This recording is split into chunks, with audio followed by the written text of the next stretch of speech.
அனைவருக்கும் வணக்கம். ஏழைகள் தரப்படும் 18வது வீடியோ போடுறாங்க. நம்மளுடைய நோக்கமே பார்த்திங்கன்னா, உலகத்தில் ஏழைகள் இருக்கக்கூடாது, ஏழைகள் இல்லாத உலகத்தை படைக்கணும். அதுக்கு நம்மளால் முடிஞ்ச உதவிகளை செய்யணும்.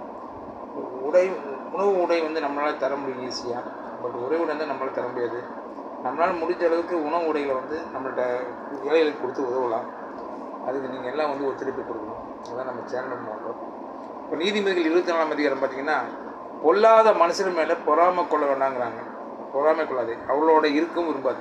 பொல்லாத மனுஷனோட அவங்க இருக்காங்களே, இது மாதிரி பண்ணுறாங்களே, அது மாதிரிலாம் பொறாமை படாதீங்க. அவங்களோட இருக்கவும் விரும்பாதீங்க. அவர்கள் இருதயம் வந்து கொடுமையை தான் யோசிக்குமாம்மா. அவர்கள் உதடுகள் தீவனையை பேசும். உதடுகள் வந்து கொடுமையை யோசிக்கும். இருதயம் உதடுகள் வந்து தீவனையை பேசுவாம்மா. வீடு ஞானத்தினாலே கட்டப்பட்டு வேகத்தினால் நிலைத்தப்படும். வீடு வந்து ஞானத்தில் கட்டப்பட்டு வேகத்தில் நிலைத்தப்படும். அறிவினாலே அறைகளில் அருமையும் இனிமையுமான சகலவித பொருளும் நிறைந்திருக்கும். ஞானமுள்ளவன் பலமுள்ளவன், அறிவுள்ளவன் தன் வல்லமையை அதிகரிக்க பண்ணுகிறான் என்றார். ஞானமுள்ளவன் வந்து பலமுள்ளவன், அறிவுள்ளவன் தன் வல்லமையை அதிகரிக்க பண்ணுகிறான் என்றார். அதாவது மனிதன் வாழ்க்கை வந்து ஒரு 100 வருஷம் தான் இல்லைங்களா? இந்த 100 வருஷத்தில் அதிகபட்சம் 100 வருஷம். இந்த 100 வருஷத்தில் நம்ம வாழ்கிற வாழ்க்கை வந்து, இப்போ நதி ஆறு வருது பார்த்திங்களா, மலையிலேருந்து உற்பத்தியாகி வந்து கடைசியில் கடலில் கடலுக்கு நடுவில் எத்தனையோ உயிரினங்களை வாழ வைக்கிறது இல்லைங்களா?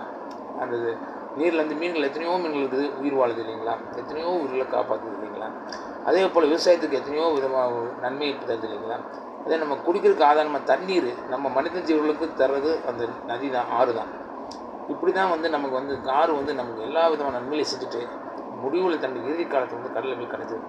அந்த மாதிரி நம்மளோட வாழ்க்கை வந்து ஆரம்பிச்சிருந்து முடியிருக்குள்ள நம்மளால் முடிஞ்சவங்களை மற்றவங்களை செஞ்சுட்டு அதில் மன சந்தோஷப்பட்டு அதுக்கப்புறம் நம்ம மனத்தை வேணும். இதை வந்து சேனல் நோக்கம். எல்லாருக்கும் உதவுங்க. நன்றி, வணக்கம்.